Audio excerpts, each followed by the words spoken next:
not everybody is happy with all the other developments. When you look to wind energy, that also has some effects in terms of NIMBY. Not in my backyard. People want clean energy, but they don't want to have a wind turbine in their backyards or on the horizon when they go to the beach.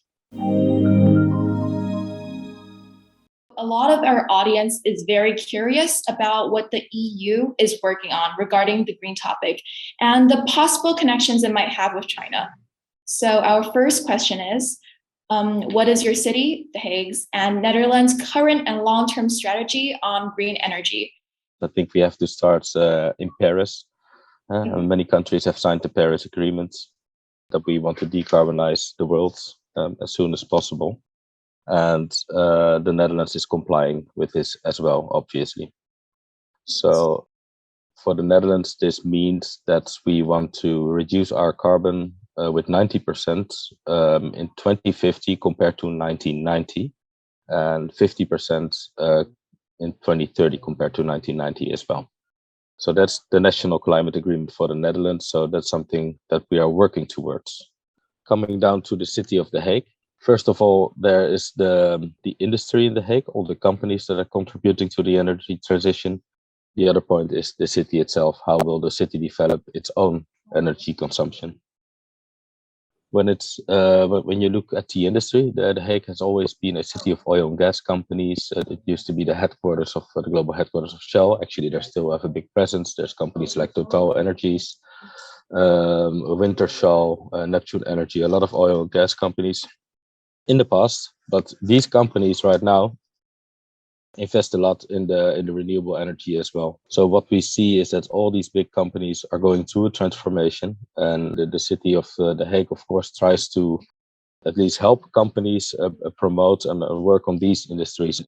They're saying that limiting each country's carbon emission is actually a damage to human rights in less developed regions, because developing countries cannot pay perfectly, which may potentially limit their chance of development. So what's your view on this? Well, the way how I see it, every country is going through its own energy transition, and I think the majority of the countries committed to the Paris Agreement. But of course, every country is in its own stage. The Netherlands, well, we're not far ahead in producing renewable energy, but right now we're going to hydrogen and clean electricity. But if you look to Germany, we're using gas for our homes. In Germany, they use gasoline. And for them, it would be a big step to go to gas or any other resource to heat their homes. So even within Europe, there's differences between the countries in the stages where they are. When you look to the developing countries, obviously, for them it's harder. They still have to go through a development that Europe has gone through over decades, centuries already. So in my opinion, you can't expect them do the whole same development in some decades. Of course, that's very hard to do. But on the other hand, the advantage they have is that they can learn from the technologies that have been implemented in the West already and in the developed countries, which means all the technologies that have been developed in Europe, but also in China, can be used in more developing countries, so they can leapfrog in their development.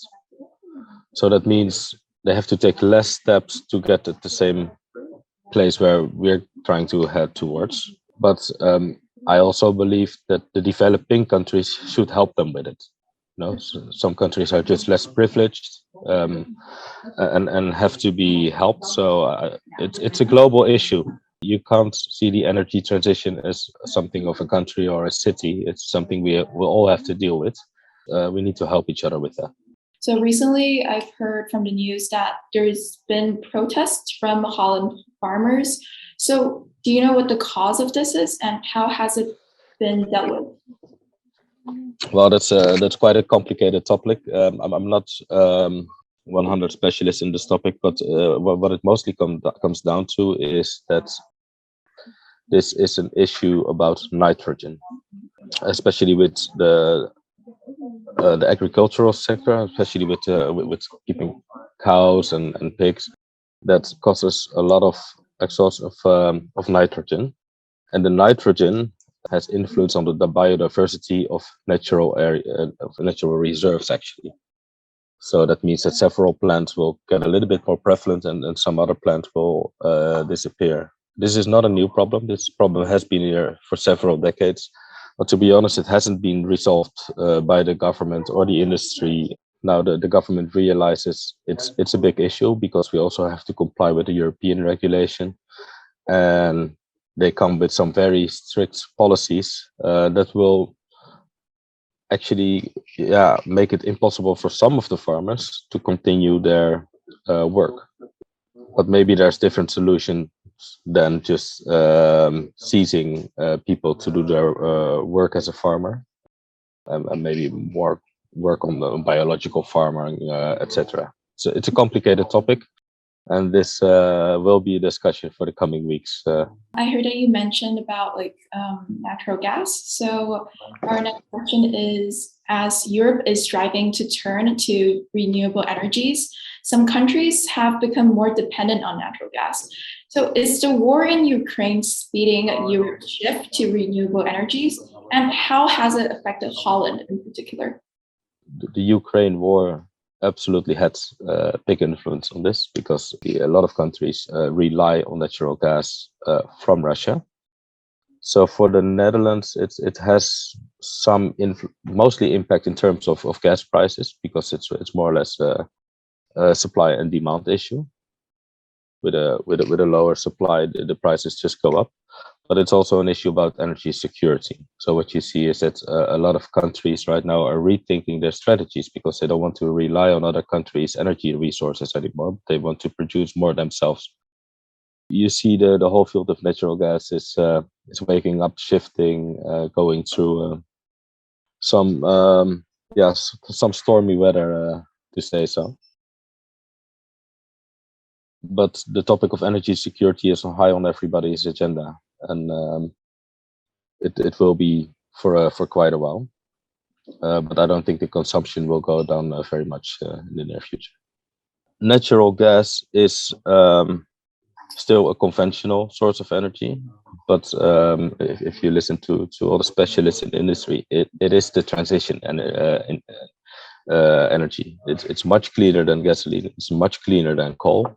Those are very polluting industries. So in the meantime, until we have everything fully electrified or have a hydrogen economy, natural gas is going to be very important.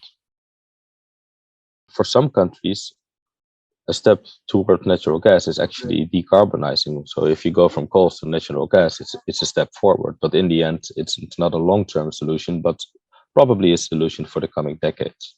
Where do you see China cooperating with EU to tackle the issue of climate change and environmental protection? And how can we fully utilize the strengths from two parties to achieve this? Well, to be honest, I think China and Europe are already collaborating in some ways. When we're talking about offshore wind and hydrogen, I think Europe is a little bit ahead. But if I look to the utilities and the electrification, I believe China is way ahead. If you look to the PV industry, a lot of the solar panels equipment, we just talk about Huawei, they're very much ahead in this market. I did an internship in China in 2008. And in Shanghai, all the scooters were already electric. And this is a development you only see now in Europe. And all the electric scooters that are reaching the market here now, and a lot of the electrical vehicles as well, are Chinese. So the way I see it when it comes to system integration, larger energy production projects, I think Europe is a little bit ahead. But to electrification, utilities, China is in some ways ahead as well. So if we just use each other's technologies, learn from each other, we can definitely move this transition forward. We know that nuclear plants have invited criticisms in Europe. So we were wondering, how is nuclear power viewed in Holland? It's being reviewed, especially after the Fukushima incident. Nuclear power was off the agenda in every country in Europe. Germany totally got rid of it. But again, because of the energy security, countries want to produce their own clean energy. Nuclear is back on the agenda. So in the Netherlands as well, they're researching the feasibility of building new plants, or upgrading the existing plants that we have in Barcelona. It could add value, but it's still expensive. It takes a long time before you commission a factory. It takes 10 to 15 years, I believe. But it could be a solution. I think it lost a lot of its negative image right now, because people see that that clean energy needs to happen, and not everybody is happy with all the other developments. When you look to wind energy, that also has some effects in terms of NIMBY. Not in my backyard. People want clean energy, but they don't want to have a wind turbine in their backyard or on the horizon when they go to the beach.